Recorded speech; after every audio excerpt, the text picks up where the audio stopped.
ये तीन शब्द सुनने के बाद किसी के कान खड़े नहीं होते। Nobody raises any alarm. क्यों? क्योंकि because you are already under an effect of an intoxication, एक तंद्रा की अवस्था में पहले ही हो। आप ये बताइए बिजनेस से क्या लेना देना है इसका? बिल्कुल है। कोई बिजनेस किसी प्रकार का क्यों ना हो, ऑफ एनी काइंड, उसे हम तीन कारणों से करते हैं। पहला कारण एक्सपेक्टेंसी, अपेक्षा। बिना अपेक्षा के काम नहीं हो सकता। कोई भी व्यापार आप करते हो या सेवाएं प्रदान करते हो, कुछ आपकी अपेक्षाएं होती हैं। There is an element of expectancy. क्या? ऑफ कोर्स मुझे पारिश्रमिक मिलेगा, ऑफ कोर्स मेरी सेवा को सराहा जाएगा, ऑफ कोर्स मुझे नित्य नए लोग मिलेंगे, ऑफ कोर्स मेरी सेवाओं की सीमाओं का विस्तार होगा। There are so many expectant factors जिसके लिए मनुष्य सेवा प्रदान करता है, चाहे वो गुड्स की हो या सर्विसेज की हो। अपेक्षा हर जगह होती है। अच्छा, तो फिर अपेक्षा जब शाश्वत भाव को छोड़ करके दुराभाव की ओर बढ़ती है तो उसे लोभ कहते हैं।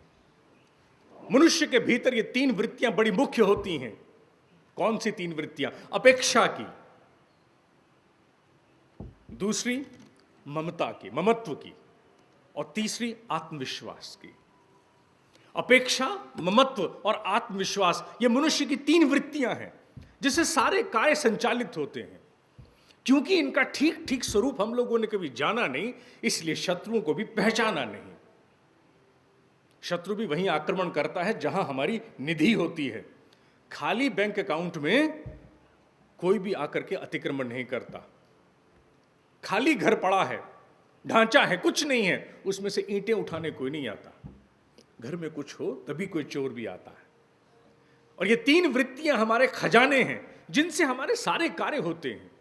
Because expectancy paves the first initiative. It triggers the insight for first initiative. Expectancy of any kind. जैसा मैंने कहा, नए लोगों से मिलने की, नए विस्तार को प्राप्त होने की, प्रॉफिट को कमाने की, यह अपेक्षा है। लेकिन ज्यों-ज्यों लोभ का शत्रु आक्रमण करता है, नए लॉजिक्स क्रिएट करता है, वो क्या करता है? इसी वृत्ति को नैरो कर देता है। नैरो करते ही क्या होगा? वो लोभ बन जाता है, संकीर्ण, छोटा दायरा हो जाता है, छोटी सोच हो जाती है। मनुष्य का व्यवहार भी छोटे आचरण के प्रति आसक्त हो जाता है, फॉर एनी लॉजिक। और जैसे ही मनुष्य लोभ का शिकार होता है, अपेक्षा से लोभ का शिकार होता है, वो अपने ही कार्यों का हनन करना शुरू कर देता है। One contributes directly to one's ओन्स डेट्रीमेंट। अपना हनन स्वयं करना शुरू करता है। इसका सीधी सी अगर एक पंक्ति में कहूं, expectancy of reward when exceeds the expectancy of excellence, वो लोभ है, दैट इज ग्रीड।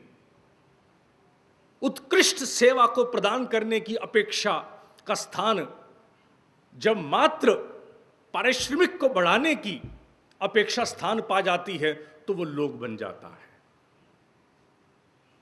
जब उससे आगे जाती है तो लोभ बन जाता है। और लोभ होते ही any business, you try to discover any business of any service और एनी प्रोडक्ट, लोभ में परिवर्तित होते ही आप अपने ही हाथों अपना हनन करना शुरू कर देते हैं। पहला शत्रु लोभ, पहला खजाना अपेक्षा, दूसरा ममत्व। ममत्व का सीधा सा अर्थ हम सिर्फ मां के साथ जोड़ते हैं, ठीक करते हैं, क्योंकि मां के भाव से ही मनुष्य को अपनी रचना के साथ वो संबंध स्थापित करना आता है जिसे कहते हैं I put my own signature on my service और माई प्रोडक्ट।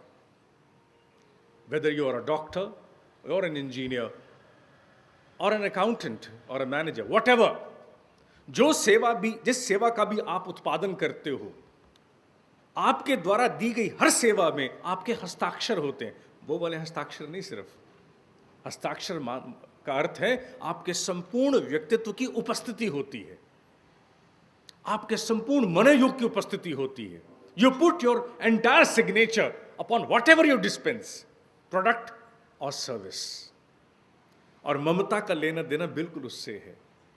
जो व्यक्ति अपने द्वारा उत्पादित वस्तु अथवा सेवा के प्रति अनन्य संबंध विकसित कर लेता है, जुड़ाव विकसित कर लेता है, नहीं this is something being done by me, I must take extreme caution, extreme care, कुछ भी इसमें दोष नहीं रहना चाहिए, त्रुटि नहीं रहनी चाहिए, ये दी परफेक्ट हो जाए, एक्सीलेंस हो जाए, उसे क्या कहेंगे? ममत्व कहेंगे।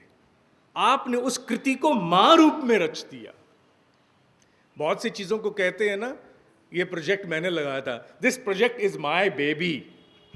My baby, what do you mean by my baby? My baby माने irrespective that you are a male और अ फीमेल, मां बनने का अधिकार सबको है, बायोलॉजिकली हो ना हो, मानसिक रूप से है।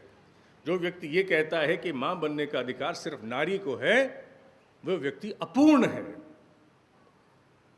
She certainly has a special prerogative to be a mother biologically, but otherwise we all are mothers. हम सबके ममत्व की जहां भी अभिव्यक्ति होती है, चाहे वो कोई व्यवसाय का उपक्रम हो, सेवा हो, कुछ भी क्यों ना हो, वहां मां है, वी आर प्रोड्यूसिंग समथिंग, अपने गर्भ में हम उसके लिए विचार धारण करते हैं, वहां वो ममत्व है। ममत्व को जब एक शत्रु आकर के आक्रमण करता है तो वो क्या बदल देता है? वो उसे मोह में बदल देता है।